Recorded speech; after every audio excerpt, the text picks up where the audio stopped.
132वीं जयंती के उपलक्ष्य में भाई चंद्रशेखर आजाद जी भीम जन्मभूमि यात्रा एवं आम सभा को संबोधित करने के लिए हमारे बीच में पैदल मार्च करते हुए आए हैं। हम सभी उन ऐसे जाबाज शेर का जोरदार ताली बजाएं, सभी ताली बजाएं, सभी लोग। भीम आर्मी जिंदाबाद, भीम आर्मी जिंदाबाद, राजद समाज पार्टी जिंदाबाद। देखो देखो कौन आया, देखो देखो कौन आया। जय जय जय जय जय भीम। चंद्रशेखर भाई संघर्ष करो, चंद्रशेखर भाई जिंदाबाद। हम उस देश के मूल वंशज हैं, हम उस देश के लोग हैं, हम कोई फकीर नहीं है। हम उस देश के मूल मालिकों के वंशज हैं। जहाँ लकीर खींचेंगे उसके निशान सदियों तक रहेंगे।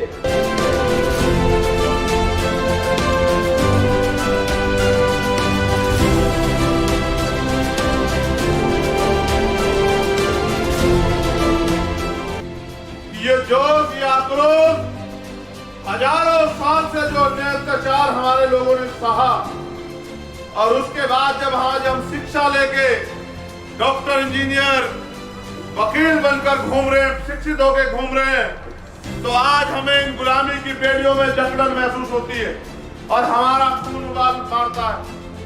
हमारा बस चले तो हम आज सरकार का सत्ता का तख्ता पलट कर दें। सारे मोदियों को एक सूत्र में बांधने वाले और दरी बिछाने से लेकर भैया की गाड़ी तक चला लेने वाले ऐसे जाबाज साथी को मैं आमंत्रित करूंगा, जिनका नाम आपने सुना होगा, विनोद यादव अम्बेडकर। तालियां। जय भीम। आज बाबा साहब अम्बेडकर की 132वीं जयंती की आप सभी मेरे परिवारजनों को, पूरे देशवासियों को बहुत बहुत मंगल कामनाएं, बहुत बहुत बधाई, शुभकामनाएं। बाबा साहब अम्बेडकर ने आरक्षण की व्यवस्था बनाई ताकि हमारा बहुजन समाज इस लोकतांत्रिक व्यवस्था में अपना प्रतिनिधित्व सुनिश्चित कर सके। लेकिन इस लोकतांत्रिक व्यवस्था में घुसने के लिए जो आरक्षण की व्यवस्था बाबा साहब अम्बेडकर ने बनाई थी, उसको कभी कॉलेजियम सिस्टम के माध्यम से, तो कभी निजीकरण से, तो कभी लेटरल एंट्री के माध्यम से खत्म कर रहे हैं।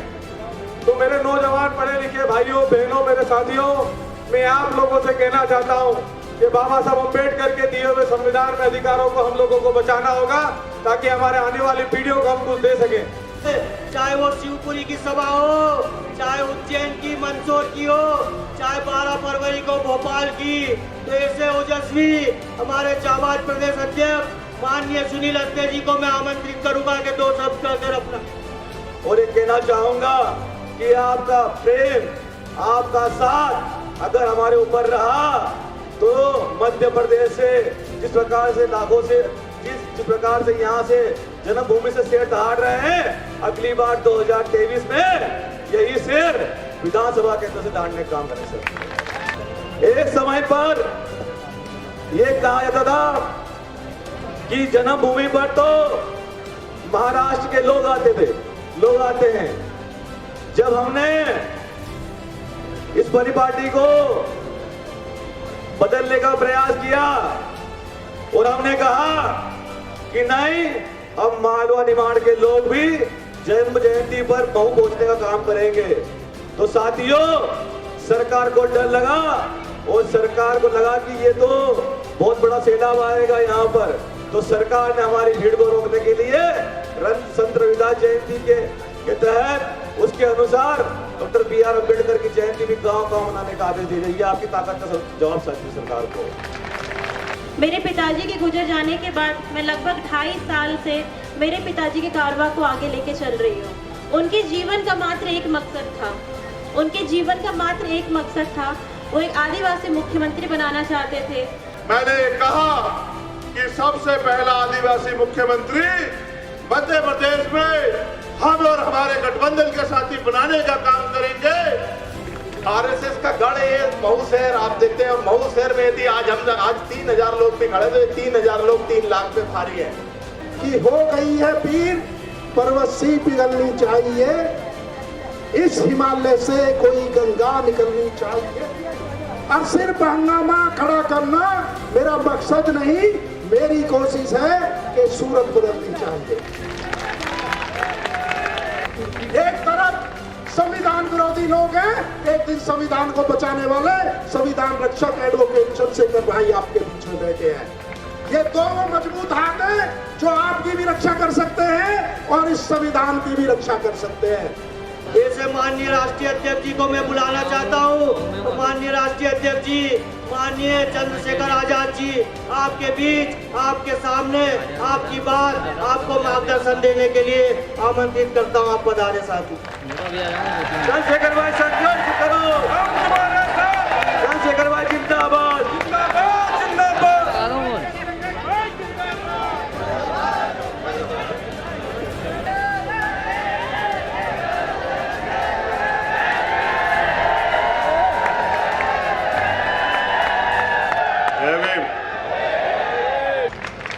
आप सभी को डॉक्टर बाबा साहब अम्बेडकर जी की 132वीं जयंती की हार्दिक बधाई और मंगल कामनाएं। ये जो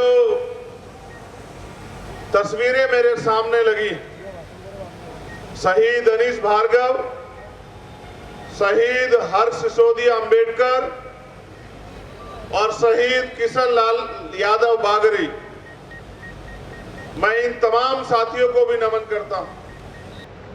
सम्मानित साथियों, आज आप मऊ इंदौर में लाखों की संख्या में पहुंचे हैं। जिधर देखो मेला सा लगा हुआ है। बहनें, माएं, दादी, बच्चियां, भाई, बुजुर्ग, हर कोई एक जोश के साथ, जज्बे के साथ बाबा साहब अम्बेडकर के ऋण को समझते हुए इस धरती पर पहुंचा। और जो यहां नहीं पहुंचा वो अपने गांव, कस्बा, शहर, जिले, प्रदेश में और अपने घरों पे इस जन्म जयंती समारोह का हिस्सा बना हुआ है।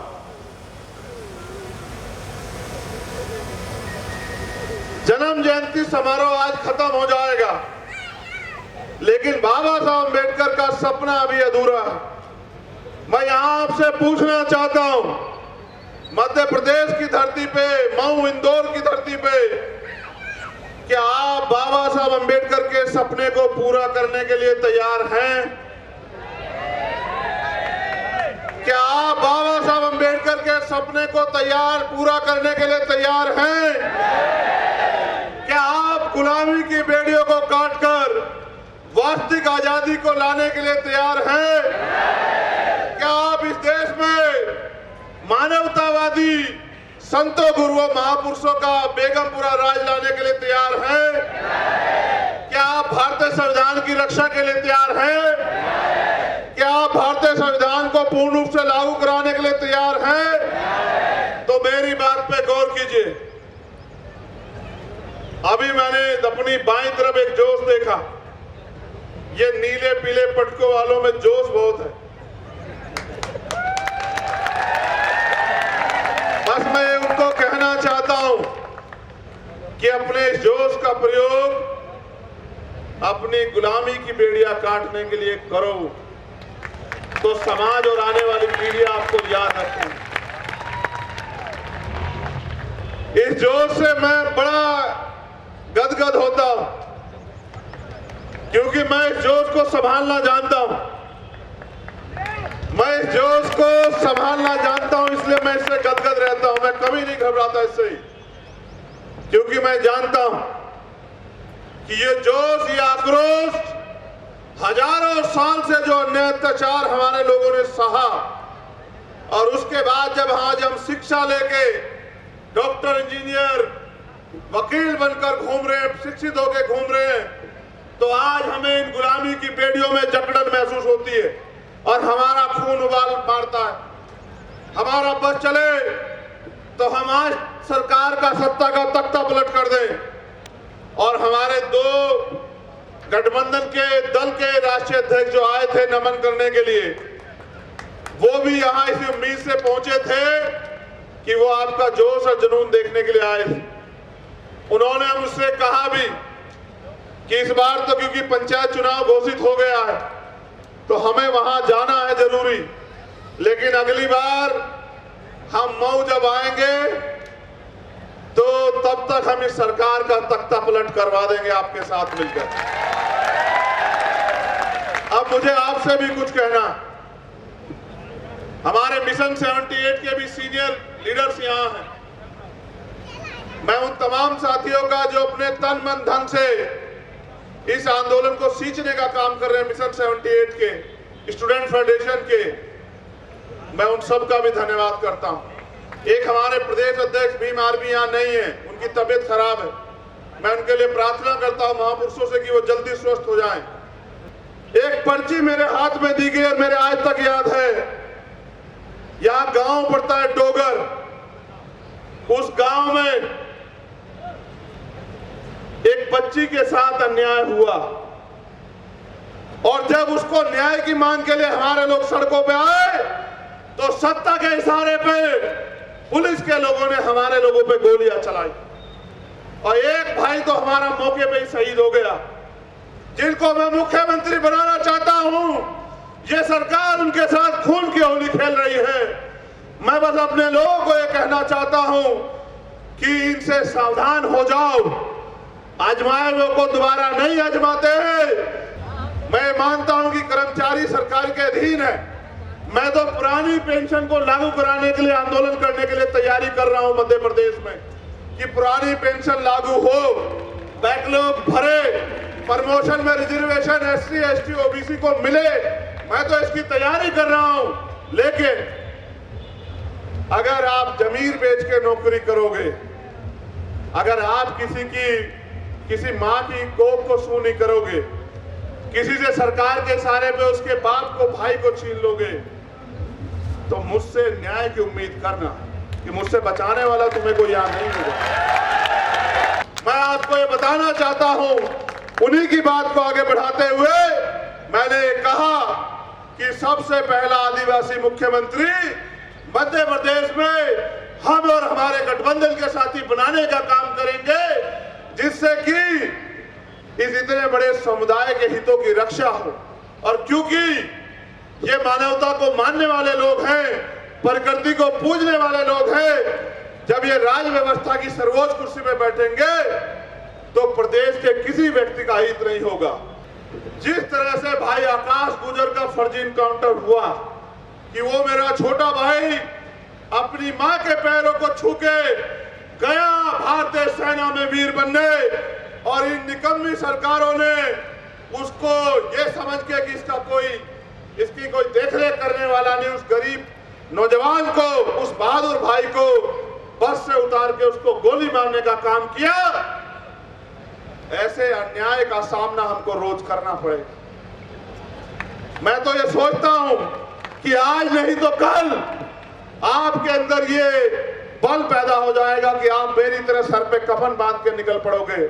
ये नीली पगड़ी नहीं है, ये कफन है, और इस कफन को बांध के मैं मध्य प्रदेश और देश के हर कोने में घूमता हूं, इस बात के साथ कि क्या तो हम लोग इस आंदोलन को कामयाब करेंगे या फिर इस आंदोलन में लड़ते लड़ते वीर गति को प्राप्त हो जाएंगे, लेकिन कभी इन तानाशाही सरकारों के सामने झुकेंगे नहीं। लेकिन सामान्य साथियों, उनके पास पैसा है, उनके पास पावर है, उनके पास मीडिया है, मेरे पास आपके सिवा कुछ नहीं। इन माओ की बहनों की दुआएं, बुजुर्गों का आशीर्वाद, नौजवान भाइयों का प्यार, इसके अलावा मेरे पास कुछ नहीं है। लेकिन क्या मैंने मुकाबले में कभी हारने दिया तुम्हें?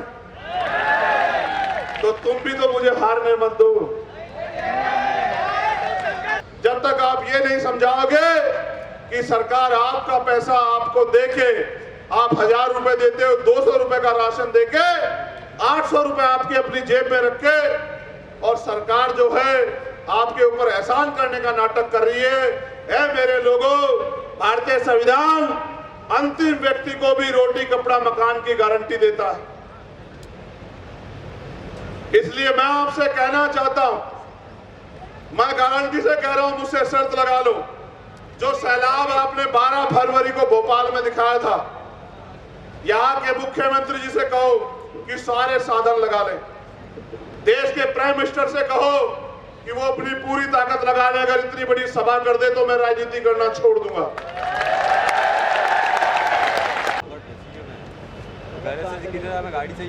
कभी हाथी के बच्चे को देखना, जब हाथी का बच्चा छोटा सा होता है ना, तो महावत उसके पैर में एक मोटी सी संखल डाल देता। वो छोटा होता है, पूरे जोर लगाता, लेकिन संखल नहीं खोल पाता, ना तोड़ पाता। चेहरा याद रहेगा। सैकड़ों बार प्रयास करने के बाद उसको एहसास हो जाता है कि वो इस संखल को नहीं तोड़ सकता। 12 तारीख और 21 तारीख जब हाथी बड़ा हो जाता है ना, उसके पैर में एक पतली सी रस्सी भी बांध देते हैं ना, तो वो विरोध नहीं करता उसको तोड़ने का, क्योंकि उसके मन में ये बात घर कर गई है, उसके दिल और दिमाग में, कि तू इस रस्सी को, इस गुलामी की बेड़ी को नहीं तोड़ सकता है। आप ये बताओ, 90% वोट यहाँ SC ST OBC का है मध्य प्रदेश में। बताओ मैं झूठ बोल रहा हूँ क्या?